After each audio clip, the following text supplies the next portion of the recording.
ഇനി കാർഷിക വാർത്തകൾ.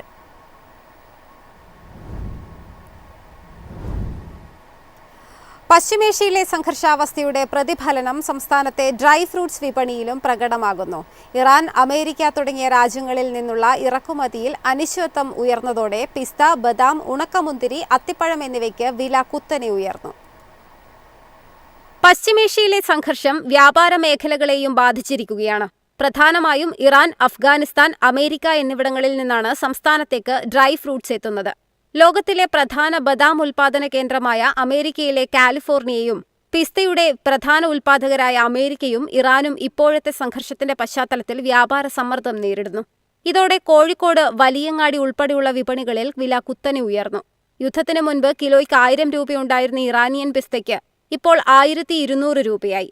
അമേരിക്കൻ പിസ്ത 1100 നിന്ന് 1300 രൂപയായി ഉയർന്നു. അമേരിക്കയിൽ നിന്നുള്ള ബദാം 800 രൂപയിൽ നിന്ന് 950 രൂപയായി വർദ്ധിച്ചു. ഇറാനിൽ നിന്നുള്ള ഉണക്കമുന്തിരിയുടെ വില 400 നിന്ന് 600 രൂപയായി ഉയർന്നപ്പോൾ 400 ഗ്രാം അത്തിപ്പഴ പാക്കറ്റിന് 120 രൂപയുണ്ടായിരുന്നത് 190 രൂപയായി. അഫ്ഗാനിസ്ഥാനിൽ നിന്നുള്ള ഉണക്കമുന്തിരിയും അത്തിപ്പഴവും വിപണിയിലെത്തുന്നുണ്ടെങ്കിലും വിലവർധന നിയന്ത്രിക്കാൻ സാധിച്ചിട്ടില്ല. വില ഉയർന്നിട്ടുണ്ടെങ്കിലും ആവശ്യത്തിനുള്ള സാധനങ്ങൾ വിപണിയിൽ ലഭ്യമാണെന്ന് വ്യാപാരികൾ വ്യക്തമാക്കുന്നു. എന്നാൽ സംഘർഷം ദീർഘിക്കുകയാണെങ്കിൽ വിലയിൽ കൂടുതൽ സമ്മർദ്ദം ഉണ്ടാകാൻ ഇടയുണ്ട് എന്നാണ് വിലയിരുത്തൽ. News desk, MyFin TV. ഇന്ത്യയുടെ സമുദ്ര കയറ്റുമതിയുടെ കരുത്തായ ചെമ്മീൻ വ്യവസായം ഇന്ന് കടുത്ത കാലാവസ്ഥാ വെല്ലുവിളി നേരിടുന്നു. തീരസംസ്ഥാനങ്ങളിൽ കൃഷിരീതികൾ മാറുമ്പോൾ രോഗങ്ങളും പ്രകൃതി ദുരന്തങ്ങളും ഉൽപ്പാദനത്തെ സാരമായി ബാധിക്കുന്നു.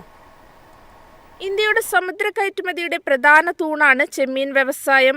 എന്നാൽ ഇന്ന് ഈ മേഖലയെ ശക്തമായി ബാധിക്കുന്നത് കാലാവസ്ഥാ മാറ്റമാണ്. ആന്ധ്രാപ്രദേശ്, ഒഡീഷ, തമിഴ്നാട്, ഗുജറാത്ത് തീരങ്ങളിൽ കൃഷി മാതൃകകൾ തന്നെ മാറ്റിക്കാണിക്കുന്നു.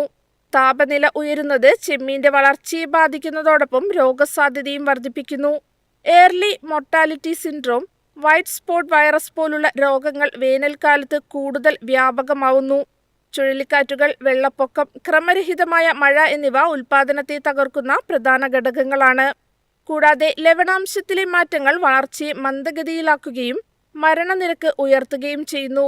ഇതോടെ വായുസഞ്ചാര സംവിധാനം, രാസചികിത്സകൾ തുടങ്ങിയ ഇൻപുട്ട് ചെലവുകൾ കുത്തനെ ഉയരുകയാണ്. ചെലവ് കൂടുമ്പോഴും കയറ്റുമതി വിപണികളിൽ ഇന്ത്യയുടെ ആശ്രയം ഇപ്പോഴും അമേരിക്ക, ചൈന, യൂറോപ്പ് എന്നിവിടങ്ങളാണ്. കാലാവസ്ഥാ മാറ്റം വിതരണ സ്ഥിരതയെ ബാധിക്കുന്നതിനാൽ ആഗോള വിപണിയിൽ ഇന്ത്യയുടെ വില നിയന്ത്രണ ശേഷിയും കുറയുന്നു. ഇതിനിടെ ബയോഫ്ലോക്ക്, റീസർക്കുലേറ്റിംഗ് അക്വാകൾച്ചർ സിസ്റ്റങ്ങൾ പോലുള്ള സാങ്കേതിക വിദ്യകൾ പ്രതീക്ഷ നൽകുന്നുണ്ട്. എന്നാൽ ഉയർന്ന ചെലവ് കാരണം ചെറുകിട കർഷകർക്ക് ഇവ കൈവരാൻ ബുദ്ധിമുട്ടാണ്. നയപിന്തുണയും ഇൻഷുറൻസ് സംവിധാനങ്ങളും ഇപ്പോഴും പര്യാപ്തമല്ല. കാലാവസ്ഥ അപകടങ്ങളെ ഉൾക്കൊള്ളുന്ന പുതിയ സമീപനം അനിവാര്യമാണ്. ഭാവിയിൽ പുതിയ കയറ്റുമതി വിപണികൾ തേടുകയും മൂല്യവർദ്ധിത ഉൽപ്പന്നങ്ങളിലേക്ക് മാറുകയും ചെയ്യുന്നത് നിർണായകമാവും. News desk, MyFin TV. കൊടും ചൂടിന് പിന്നാലെ വന്ന വേനൽ മഴയും കാറ്റും കർഷകരുടെ സ്വപ്നങ്ങൾക്ക് മേൽ കരിനിഴൽ വീഴ്ത്തിയിരിക്കുകയാണ്. 43 കോടിയിലധികം രൂപയുടെ കൃഷിനാശമാണ് എറണാകുളം ജില്ലയിൽ റിപ്പോർട്ട് ചെയ്തിരിക്കുന്നത്. എറണാകുളം ജില്ലയിൽ ഈ വർഷം കാലാവസ്ഥയുടെ ഇരട്ടപ്രഹരത്തിൽ കൃഷിമേഖലയ്ക്ക് വൻ തിരിച്ചടി. ജനുവരി 1 മുതൽ ഏപ്രിൽ 30 വരെ കൃഷിവകുപ്പ് തയ്യാറാക്കിയ പ്രാഥമിക കണക്ക് പ്രകാരം 43.38 കോടി രൂപയുടെ നഷ്ടമാണ് രേഖപ്പെടുത്തിയിരിക്കുന്നത്. 4291 ഹെക്ടറിലധികം കൃഷിയിടങ്ങൾ നശിച്ചപ്പോൾ 11,385 കർഷകരുടെ ജീവിതമാണ് പ്രതിസന്ധിയിലായത്. വാഴക്കൃഷിയാണ് ഏറ്റവും കൂടുതൽ തകർന്നത്. 3,966 ഹെക്ടറിലെ വാഴക്കൃഷി നശിച്ചു. മാത്രം 35 കോടി രൂപയ്ക്ക് മുകളിൽ നഷ്ടം സംഭവിച്ചു.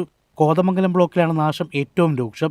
വേനൽ ചൂടിൽ ഉണങ്ങിയ വാഴകൾ പിന്നീട് വന്ന മഴയിലും കാറ്റിലും ഒടിഞ്ഞു വീണതോടെ കർഷകർ തകർന്നു.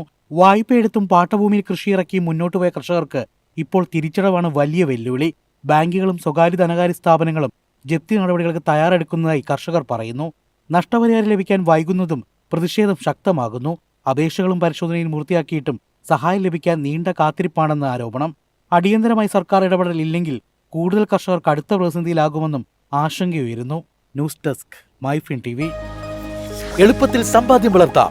ഇന്ന് തന്നെ മൈഫിൻ TV ആപ്പ് ഡൗൺലോഡ് ചെയ്യൂ.